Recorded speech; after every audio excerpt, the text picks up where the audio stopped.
নমস্কার বন্ধুরা, আশা করছি আপনারা সবাই খুব ভালো আছেন। আমরাও ভালো আছি।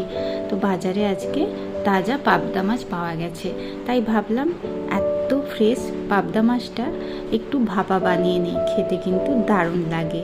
প্রথমে আমি নুন হলুদ মাখিয়ে নিচ্ছি পাবদা মাছের মধ্যে ভালো করে। এবার কড়ার মধ্যে তেল দিয়ে দেবো।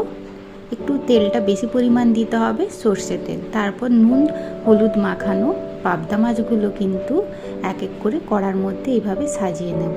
নেক্সট এর মধ্যে দিয়ে দিচ্ছি পেঁয়াজ, লঙ্কা, আদা রসুনের পেস্ট আর এখানে টমেটো পেস্ট, আর এটা জিরে, ধনে আর একটু গরম মশলা পেস্ট দিয়ে দিলাম। কালারের জন্য লঙ্কার গুঁড়ো, হলুদ, পরিমাণ মতো নুন আর একটু ধনেপাতা কুচি দিয়ে ভালো করে মাছগুলোর সাথে সমস্ত মশলা আর তেলটা মেখে নিতে হবে। তো এখানে মাছগুলো ভালো করে মেখে নিয়েছি। এবার গ্যাসের ফ্লেমটা অন করে দেব, আর এখানে গ্যাসের ফ্লেমটা রাখতে হবে মিডিয়াম টু লো। 15 থেকে 20 মিনিট ফুটিয়ে নিলে মাছটা পুরো রেডি হয়ে যাবে। দেখো মাছটা কিন্তু একদম রেডি হয়ে গেছে। মাছগুলো কিন্তু খুব ভালোভাবে সেদ্ধ হয়ে গেছে আর মশলার গা থেকে একদম তেল ছেড়ে দিয়েছে।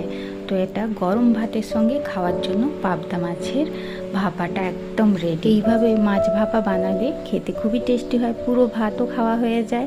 আপনারা কবে ট্রাই করছেন জানাবেন কিন্তু।